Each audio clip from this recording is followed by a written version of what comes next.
El primer elemento para empezar a pensar en una tesina es sin duda el planteo del problema y el elemento más importante de todo el trabajo. Si acotamos bien el problema, si reducimos el objeto de estudio, seguramente nuestro trabajo tendrá mucho más calidad que si hacemos algo que esté desfigurado. Para ello tenemos que empezar a pensar cómo se construye el planteo del problema. Debemos pensar en un tema que sea de nuestro interés y a partir de ese tema generar un cuestionamiento. ¿Qué es lo que nos preocupa sobre esa temática? Una vez que tenemos el cuestionamiento, ubicaremos a este en un contexto y en un tiempo determinado.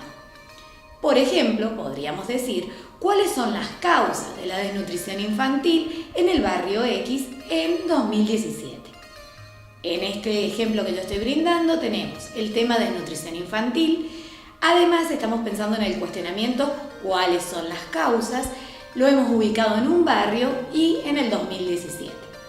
Les aconsejo que cuando piensen en el tiempo, piensen específicamente en el contexto actual. Pensemos el desarrollo de la investigación en un tiempo inmediato, hoy. Una vez que hemos planteado nuestro problema en sí, debemos terminar de acotar el planteo por medio de problemas particulares. Estos también son preguntas que devienen de la pregunta central. Si nos cuestionábamos por las causas de la desnutrición infantil, todos los problemas particulares han de ser preguntas sobre las causas. Por ejemplo, ¿influye la alimentación basada en harinas en los procesos de desnutrición? ¿Cómo influye la falta de interés de los padres por una dieta variada? Y así podemos ir pensando en distintas causas. El elemento siguiente es la conformación de los objetivos. Los objetivos necesariamente deben pensarse en torno a cuánto quiero desarrollar, cuál es el alcance que deseo darle al proceso de investigación. No es lo mismo utilizar cualquier verbo. Nosotros primero debemos diferenciar si la investigación va a ser de corte cualitativa o cuantitativa. En base a ello pensaremos objetivos específicos como por ejemplo, para cualitativo, analizar, describir, conocer y para cuantitativo, medir, controlar, determinar. Una vez que hayamos pensado cuál va a ser la metodología de base, cuál es el alcance que queremos dar. No es lo mismo describir un fenómeno social que comprender por qué sucede. Por ende, el objetivo tiene que estar planteado de acuerdo al alcance que el investigador quiera darle a su investigación. A partir de allí pensaremos nuestros supuestos o hipótesis, que son los enunciados de partida, las guías que vamos a tener para construir el proceso de investigación.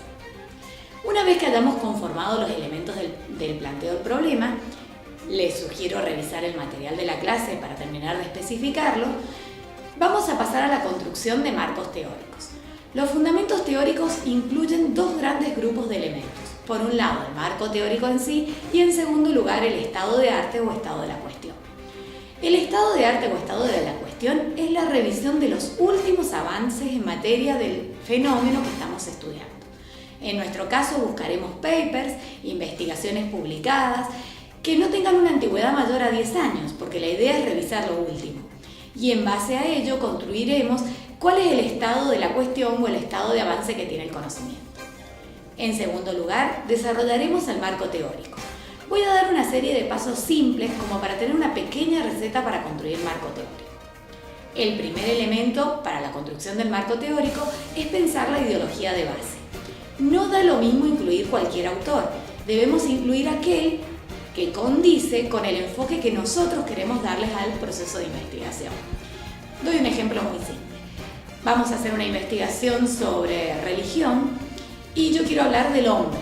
No da lo mismo incluir textos de Freud que de Santo Tomás de Aquino. Obviamente lo que digo es casi una obviedad, pero debemos pensar, porque a veces por buscar en internet y bajar fuentes incluimos cualquier tipo de autor. Una vez que pensamos cuál es nuestra ideología de base, que es el primer paso, empezamos la búsqueda de fuentes, primarias, secundarias y terciarias. Las fuentes primarias son las de mejor calidad y las fuentes terciarias las que tienen peor calidad científica. ¿Qué incluimos dentro de las fuentes primarias? Principalmente hechos y documentos. En las fuentes secundarias vamos a incluir todo lo que constituye bibliografía. ¿Todos los libros son fuentes secundarias? No. Según la característica del autor, la editorial que lo imprime. Por ejemplo, el libro de rimas de Belén Francese no podemos constituirlo como una fuente secundaria. Deberíamos estar pensando en un autor conocido. Por ejemplo, que hablemos de a un autor que ustedes hayan leído como Durkheim o Pichon Riviere. Una vez que hayamos avanzado en la búsqueda de las fuentes, tenemos que seleccionar y jerarquizar. No todo lo que hemos encontrado puede ir al marco teórico. Una vez que hayamos jerarquizado, seleccionado, vamos a empezar a escribir. Hablamos de construcción y escritura de marco teórico. Una práctica habitual es el copy-paste. Copio y pego fuentes completas en el trabajo de la construcción del marco teórico. Esto realmente no es ni conveniente ni adecuado. En primer lugar, soy yo quien debo escribir y cuando sea necesario incluir alguna fuente de otro autor. Cuando incluimos un fragmento de un autor tenemos que tener mucho cuidado con la cita.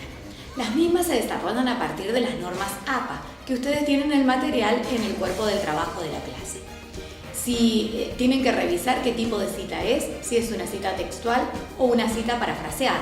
Si la cita es textual, va a guardar ciertos cuidados como por ejemplo comillas y cursivas, además de incluir la página desde la cual se ha obtenido.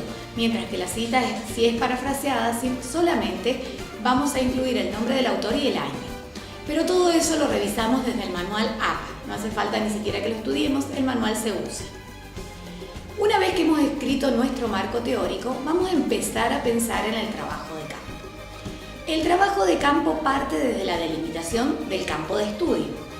Para ello vamos a hacer entrada en contexto o delimitar población, muestra-muestreo, si es que vamos a utilizar una muestra. La entrada en contexto es la descripción detallada de las condiciones sociopolíticas, económicas del lugar donde se desarrolla la investigación. Si ustedes van a trabajar en un barrio, en una organización, tenemos que contarle a quien después vaya a leer la tesis cuáles son las características que tiene el lugar donde vamos a hacer el estudio. Una vez que hayamos desarrollado esta noción de población, muestra o entrada en contexto, vamos a empezar a trabajar sobre las decisiones metodológicas. Este es un trabajo importante y ustedes tienen desarrollado cada una de ellas en el cuerpo de la metodología en la clase. Las decisiones metodológicas nos permiten pensar desde dónde está construyendo el proceso de investigación este investigador. A qué tipo de lógica corresponde, cualitativa o cuantitativa. A qué tipo de diseño, exploratorio, descriptivo, experimental, no experimental.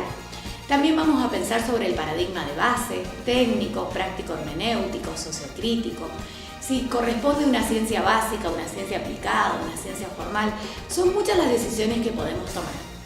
En base a las que ustedes tomen como decisión para su trabajo, van a buscar algunas citas de autor para darle fuerza o apoyo al sustento metodológico.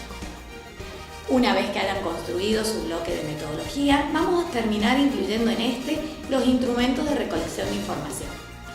Igual que dijimos en relación al planteo del problema, cuando pensábamos en objetivos, aquí no da lo mismo poner cualquier instrumento. El instrumento deviene del objeto que quiero analizar.